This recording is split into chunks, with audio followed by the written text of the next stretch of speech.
తన యొక్క కర్మల్ని అనుభవించటానికే ఇక్కడికి చేరుకుంటాడు. ఈ కర్మల్ని ప్రారబ్ధ కర్మలు అంటారు. ప్రారబ్ధ కర్మలు అంటే మనం వస్తు తెచ్చుకున్నాయి, పూర్వజన్మలో చేసినటువంటి పాపపుణ్యాలని ప్రారబ్ధాలు అంటారు. నువ్వు సుఖదుఖాలకు కూడా అదే కారణమవుతుంది, నీ యొక్క జన్మకు కూడా అదే కారణమవుతుంది. నువ్వు ఎక్కడ జన్మించాలి, ఎవరి గర్భాన్ని జన్మించాలి, ఎవరితో సాంగత్యం చేయాలి, నువ్వు ఎటువంటి జీవనాన్ని గడపాలి, ఎటువంటి విద్య నేర్చుకోవాలి, ఎటువంటి జీవన విధానాన్ని గడపాలనేది అంతా కూడా నీ యొక్క ప్రారంధంలోనే ఉంటుంది.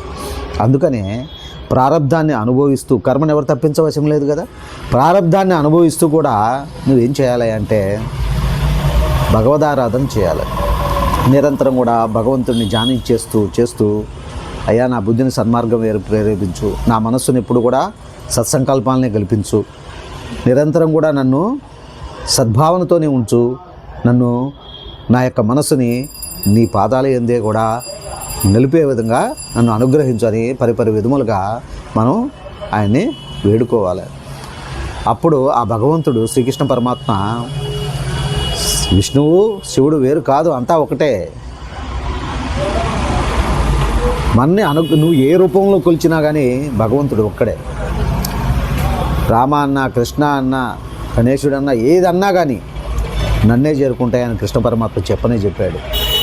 అట్లాగయ్యా అంటే నదులు ఎన్నో దారుల్లో ఎక్కడెక్కడో పుట్టి సముద్రాన్ని ఏ విధంగా చేరుకుంటాయో, నువ్వు చేసేటువంటి పూజలు కానీ, జపాలు కానీ, తపాలు కానీ, నవవిధ భక్తులన్నింటినీ కూడా నన్నే చేరుకుంటాయి. ఎవరిని, ఏ దేవతని, ఏ రూపంలో దేవీ దేవతలను పూజించినా కానీ నన్నే చేరుకుంటావు, అవన్నీ కూడా నన్నే చేరుకుంటాయి.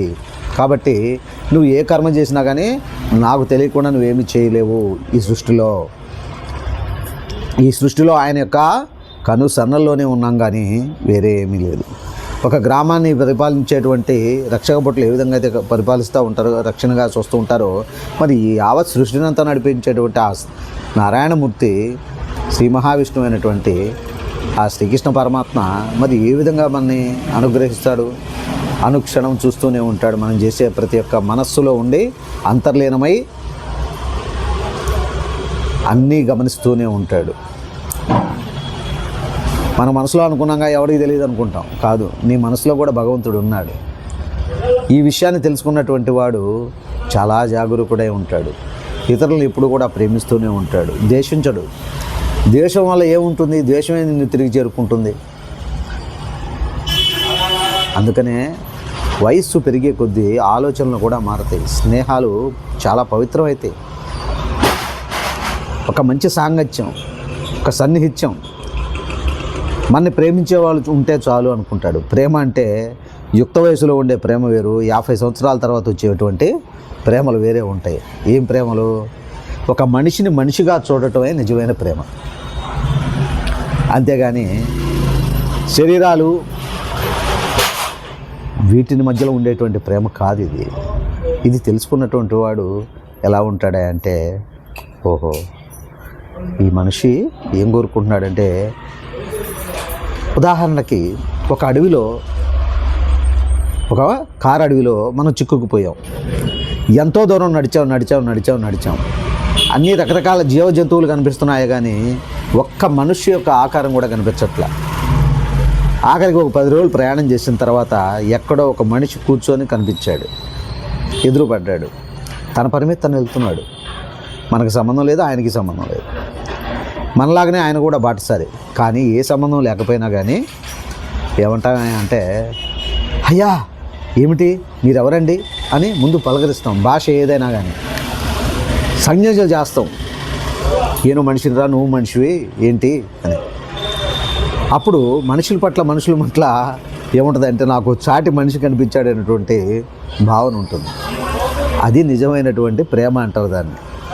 మనిషి కనబడితే చాలు, ఈ జీవ జంతువులన్నింటినీ కూడా నన్ను పీక్కు తింటాయో లాక్కు తింటాయో వాటిని తింటాను, నేను బతికిరాను, నాలాంటి మనిషి ఇంకొకటి మాట్లాడితే చాలు అనుకునేటువంటి వయసు ఎప్పుడు వస్తుందంటే 50 సంవత్సరాలు దాటాక వస్తుంది.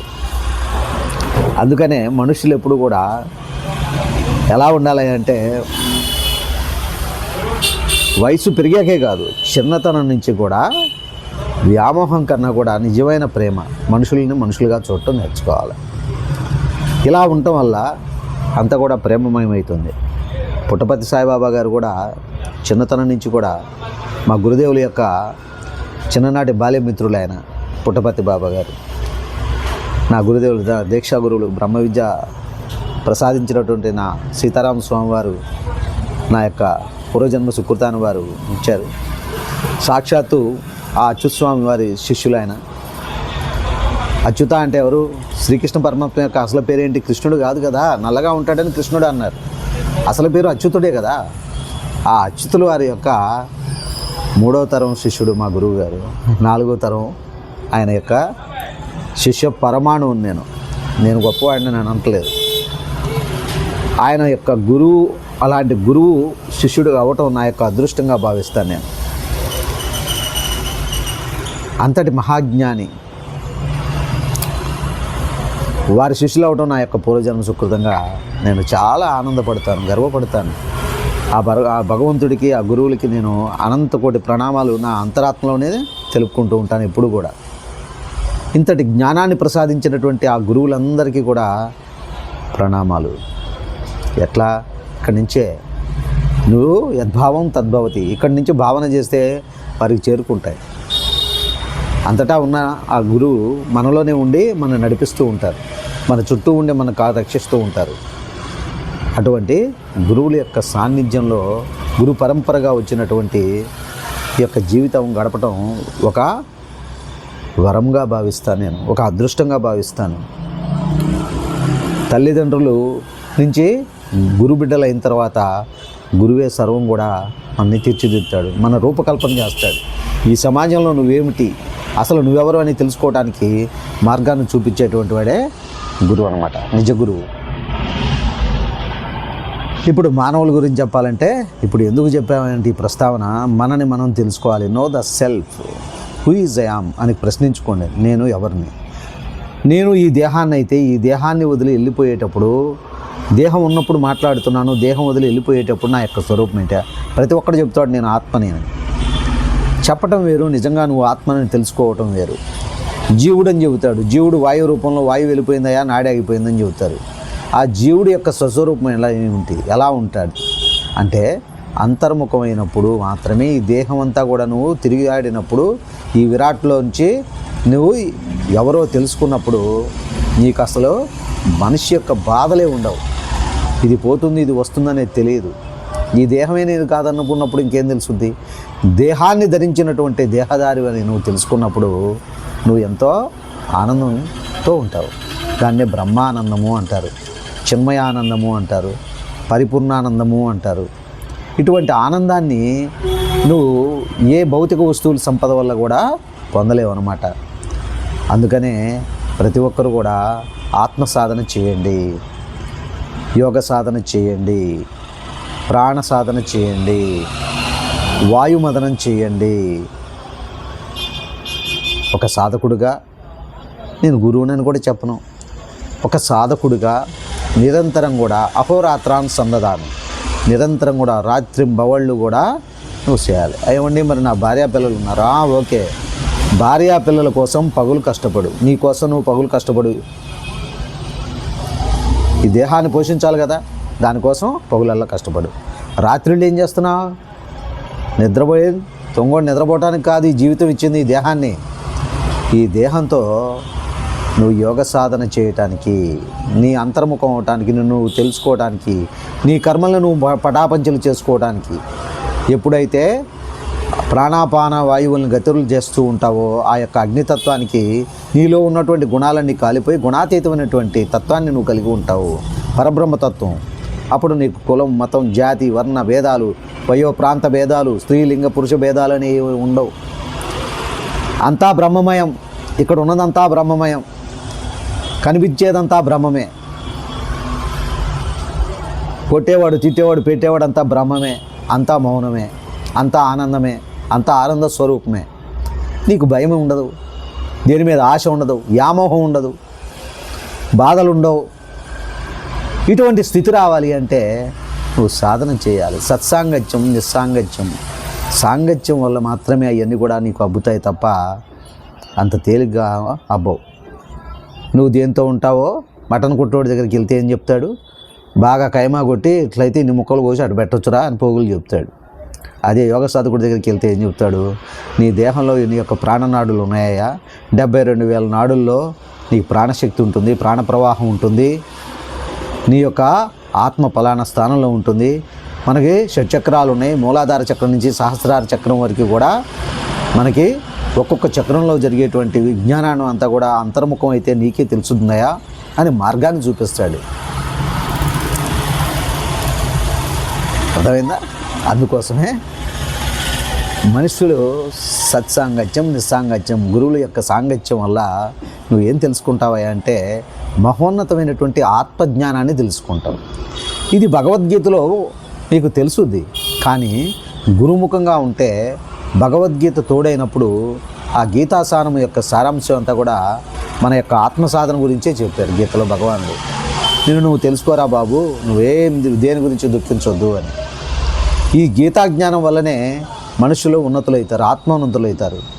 ఆత్మ సాక్షాత్కారం అవుతుంది. ఆత్మ యొక్క సాక్షాత్కారం అయిన తర్వాత ఆ బ్రహ్మ దగ్గరికి వెళ్తాం ఆత్మ పట్టుకొని. బ్రహ్మ సాక్షాత్కారం అది కూడా సాధనలోనే ఉండాలి. బ్రహ్మ తర్వాత దైవ సాక్షాత్కారం అవుతుంది. దైవ సాక్షాత్కారం అయిన తర్వాత పునరపి మననం, పునరపి జననాలు ఉండవు. నా జన్మ నా జాయతే, జన్మ అనేది ఇక ఉండదు. జన్మ అనేది ఇక ఉండదు. జన్మరాహిత్యం పొందుతావు. జన్మ తీసుకున్నావు, అన్ని బాధలు ఉన్నాయి, నీకు ఇక కర్మలు, ప్రారంభాలు ఉన్నాయి. వీటన్నిటిని అనుభవించడానికి ఈ దేహాన్ని దాల్చావు నాయన. రకరకాల ఈ భూమి మీద ఎన్ని రకాల జీవరాశులు ఉన్నాయి, అన్నింటిలో కూడా యోనుల్లో పుట్టి చచ్చి ఆఖరికి మానవ దేహాన్ని తీసుకున్నావు ఆ దేవుణ్ణి ప్రార్థన చేసి. కాబట్టి ఉత్తమోత్తమైనటువంటి మానవ దేహాన్ని తీసుకున్న తర్వాత ఈ యొక్క మానవ దేహాన్ని దేనికి సాధన తెలుసుకోవటానికి ఉపయోగించాలి? మిగతా జీవరాశుల్లాగా నిద్ర, మైదనము, ఆకలి ఇయేనా కాదు కదా. ఏం తెలుసుకోవాలి? నిన్ను నువ్వు తెలుసుకోవాలి. No the self. నిన్ను నువ్వు తెలుసుకోవాలి. ఇది నువ్వు తెలుసుకున్న తర్వాత నీ యొక్క ఆనందం ఎలా ఉంటుంది అంటే అది అనుభవించినటువంటి వారికే తెలుస్తుంది. శుభం భూయాత్. ఓ